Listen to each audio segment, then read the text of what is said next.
ओम श्री परमात्मने नमः। भक्तों, आज से हम द्वितीय अध्याय स्टार्ट कर रहे हैं। पिछले अध्याय में अर्जुन के विषाद, अर्जुन के हथियार डालने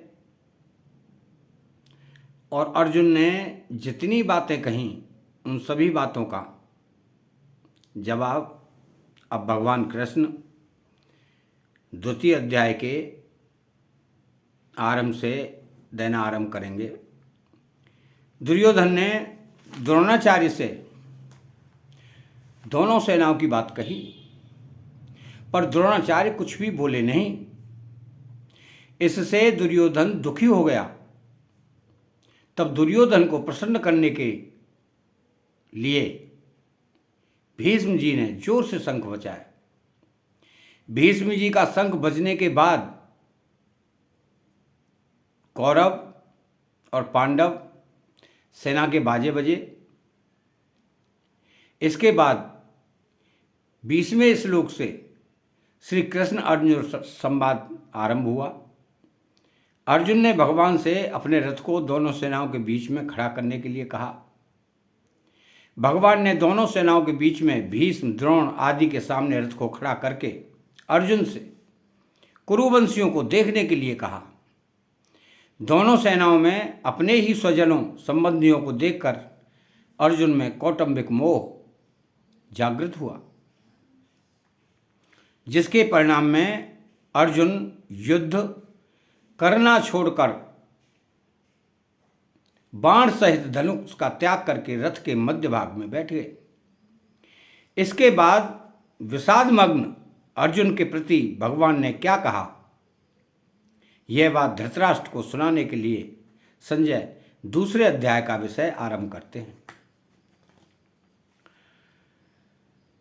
संजय उवाच तं तथा कृपयाविष्टमश्रुपूर्णाकुलेक्षणं विषीदन्तमिदं वाक्यमुवाच मधुसूदन। तथा वैसी कृपया कायरता से आविष्टम व्याप्त हुए तम उन अर्जुन के प्रति विषीदंतम जो कि विषाद कर रहे हैं, अश्रुपूर्णा कुलेक्षणम आंसुओं के कारण जिनके नेत्रों की देखने की शक्ति अवरुद्ध हो रही है, मधुसूदन भगवान मधुसूदन इदम यह आगे कहे जाने वाले वाक्यम वचन उवाच बोले,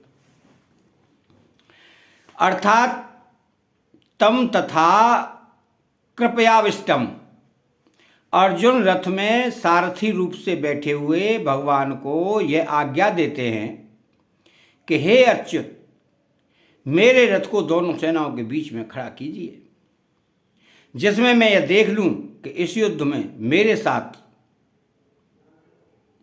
दो हाथ करने वाले कौन हैं, अर्थात मेरे जैसे सूरवीर के साथ कौन कौन से योद्धा साहस करके लड़ने आए हैं। अपनी मौत सामने दिखते हुए भी मेरे साथ लड़ने की उनकी हिम्मत कैसे हुई। इस प्रकार जिस अर्जुन में युद्ध के लिए इतना उत्साह था, वीरता थी, तो वे ही अर्जुन दोनों सेनाओं में अपने कुटुंबियों को देखकर उनके मरने की आशंका से मोहग्रस्त होकर इतने शोकाकुल हो गए हैं कि उनका शरीर शिथिल हो रहा है, मुख सूख रहा है, शरीर में कपकपी आ रही है, रोंगटे खड़े हो रहे हैं, हाथ से धनुष गिर रहा है, त्वचा जल रही है, खड़े रहने की भी शक्ति नहीं रही और मन भी भ्रमित हो रहा है। कहाँ तो अर्जुन का ये स्वभाव कि न दैन्यम न पलायनम, और कहाँ अर्जुन का कायरता के दोष से शोकाविष्ट होकर रथ के मध्य भाग में बैठ जाना बड़े आश्चर्य के साथ संजय यही भाव उपर्युक्त पदों के से प्रकट कर रहे हैं। पहले अध्याय के 28वें श्लोक में भी संजय ने अर्जुन के लिए कृपया पर्याविष्टः पदों का प्रयोग किया है। अश्रुपूर्णा कुलेक्षणाम, अर्जुन जैसे महान सूरवीर के भीतर भी कौटुंबिक मोह छा गया और नेत्रों में आंसू भराए। आंसू भी इतने ज्यादा भराए कि नेत्रों से पूरी तरह देख भी नहीं पा रहे थे। विषीदंतमिदं वाक्यम वाच मधुसूदन, इस प्रकार भगवान के कारण विषाद करते हुए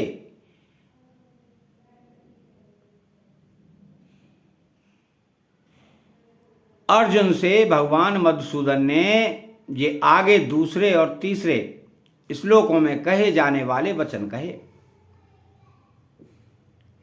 यहां विषीदंतमवाच कहने से ही काम चल सकता था। इदम वाक्यम कहने की जरूरत ही नहीं थी, क्योंकि उवाच क्रिया के अंतर्गत ही वाक्यम पद आता है। फिर भी वाक्यम पद कहने का तात्पर्य है कि भगवान का यह वचन, यह वाणी बड़ी विलक्षण है। अर्जुन में धर्म का वाना पहनकर जो कर्तव्य त्याग रूप बुराई आ गई थी, उस पर यह भगवत वाणी सीधा आघात पहुंचाने वाली है। अर्जुन का युद्ध से उपराम होने का जो निर्णय था, उसमें खलबली मचा देने वाली है। अर्जुन को अपने दोष का ज्ञान कराकर अपने कल्याण की जिज्ञासा जागृत करा देने वाली है। इस गंभीर अर्थ वाली वाणी के प्रभाव से ही अर्जुन भगवान का शिष्यत्व ग्रहण करके उनके शरण में हो जाते हैं। दूसरे अध्याय का 7वां श्लोक संजय ने मधुसूदन पद कहने का तात्पर्य है कि भगवान श्री कृष्ण मधु नामक दैत्य को मारने वाले, अर्थात दुष्ट स्वभाव वालों का संहार करने वाले हैं। इसलिए वे दुष्ट स्वभाव वाले दुर्योधन आदि का नाश करवाए बिना रहेंगे नहीं। भगवान ने अर्जुन के प्रति कौन से वचन कहे, इसे आगे के 2 श्लोकों में कहते हैं। भगवान बोले, कुतस्त्वाकम कस्यमलमिदं विषमे समुपस्थितम् अनार्यजुष्टं स्वगर्यं कीर्तिकरम् अर्जुनम्। अर्जुन, हे अर्जुन,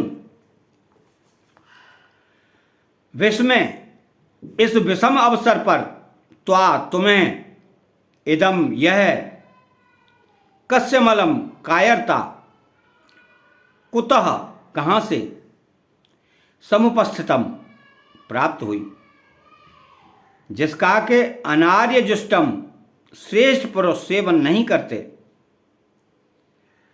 अस्वगर्यम जो स्वर्ग को देने वाली हैं और अपकीर्तिकरम कीर्ति करने वाली भी हैं।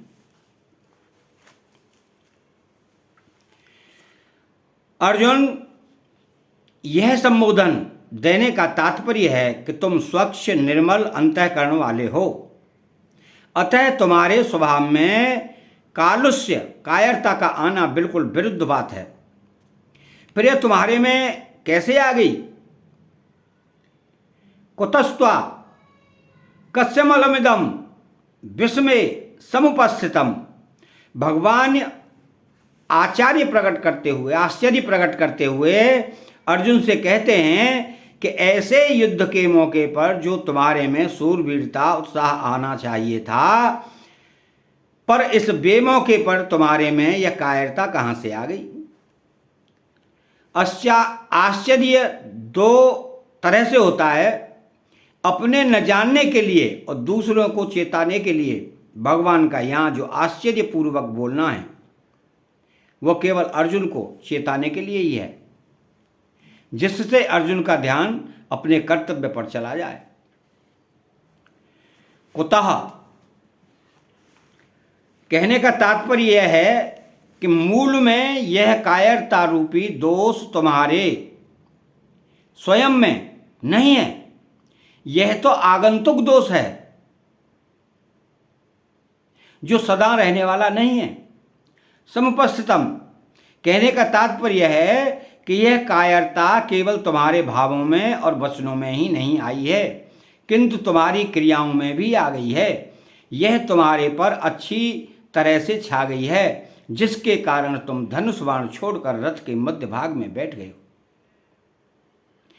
अनार्य जुष्टम समझदार श्रेष्ठ मनुष्यों में जो भाव पैदा होते हैं वो अपने कल्याण के उद्देश्य को लेकर ही होते हैं। इसलिए श्लोक के उत्तरार्ध में भगवान सबसे पहले उपर्युक्त पद देकर कहते हैं कि तुम्हारे में जो कायरता आई है उस कायरता को श्रेष्ठ पुरुष स्वीकार नहीं करते। कारण है कि तुम्हारी इस कायरता में अपने कल्याण की बात बिल्कुल नहीं है। कल्याण चाहने वाले श्रेष्ठ मनुष्य प्रवृत्ति और निवृत्ति दोनों में अपने कल्याण का ही उद्देश्य रखते हैं। उनमें अपने कर्तव्य के प्रति कायरता उत्पन्न नहीं होती। परिस्थिति के अनुसार उनको जो कर्तव्य प्राप्त हो जाता है उसको वे कल्याण प्राप्ति के उद्देश्य से उत्साह और तत्परता पूर्वक सांगोपांग करते हैं। वे तुम्हारे जैसे कायर होकर युद्ध से या अन्य किसी कर्तव्य कर्म से उपरत नहीं होते। अतः युद्ध रूप से प्राप्त कर्तव्य कर्म से उपरत होना तुम्हारे लिए कल्याणकारक नहीं है। अस्वगरीयम कल्याण की बात सामने न रखकर अगर सांसारिक दृष्टि से भी देखा जाए तो संसार में स्वर्ग लोक ऊंचा है, परंतु तुम्हारी यह कायरता स्वर्ग को देने वाली भी नहीं है। अर्थात कायरता पूर्वक युद्ध से निवृत्त होने का फल स्वर्ग की प्राप्ति भी नहीं हो सकता। अकीर्तिकरम अगर स्वर्ग प्राप्ति का भी लक्ष्य न हो तो अच्छा माना जाने वाला पुरुष वही काम करता है जिससे संसार में उसकी कीर्ति हो, उसका यश बढ़े। परंतु तुम्हारी यह जो कायरता है यह इस लोक में भी यश देने वाली नहीं है, प्रत्युत अपकीर्ति अपयश देने वाली है। अतः तुम्हारे में कायरता का आना सर्वदा ही अनुचित है। भगवान ने यहां अनार्य जुष्टम अस्वगर्य और अपकीर्तिरम ऐसा क्रम देकर 3 प्रकार के मनुष्य बताए हैं। नंबर 1, जो विचारशील मनुष्य होते हैं वह केवल अपना कल्याण ही चाहते हैं, उनका ध्येय उद्देश्य केवल कल्याण ही होता है। नंबर 2, जो पुण्यात्मा मनुष्य होते हैं वे शुभ कर्मों के द्वारा स्वर्ग की प्राप्ति चाहते हैं, वे स्वर्ग को ही श्रेष्ठ मानकर उसकी प्राप्ति का ही उद्देश्य रखते हैं। नंबर 3, जो साधारण मनुष्य होते हैं वो संसार को ही आदर देते हैं, इसलिए वे संसार में अपनी कीर्ति चाहते हैं और उस कीर्ति को ही अपना ध्येय मानते हैं। उपर्युक्त तीनों पद देकर भगवान अर्जुन को सावधान करते हैं कि तुम्हारा जो यह युद्ध न करने का निश्चय है यह विचारशील और पुण्यात्मा मनुष्यों के ध्येय कल्याण और स्वर्ग को प्राप्त कराने वाले भी नहीं हैं, तथा साधारण मनुष्यों के ध्येय कीर्ति को प्राप्त कराने वाला भी नहीं है। अतः मोह के कारण तुम्हारा युद्ध न करने का निश्चय बहुत ही तुच्छ है, जो तुम्हारा पतन करने वाला, तुम्हारे नरकों में ले जाने वाला और तुम्हारी अपकीर्ति करने वाला है। भक्तों, अगर आपने अभी तक चैनल सब्सक्राइब नहीं किया है तो कृपया करके सब्सक्राइब करें और भक्ति भाव से भगवान के वचनों को सुने। मैं आपका बहुत आभारी हूँगा। धन्यवाद। बोलो श्री जय कृष्णा।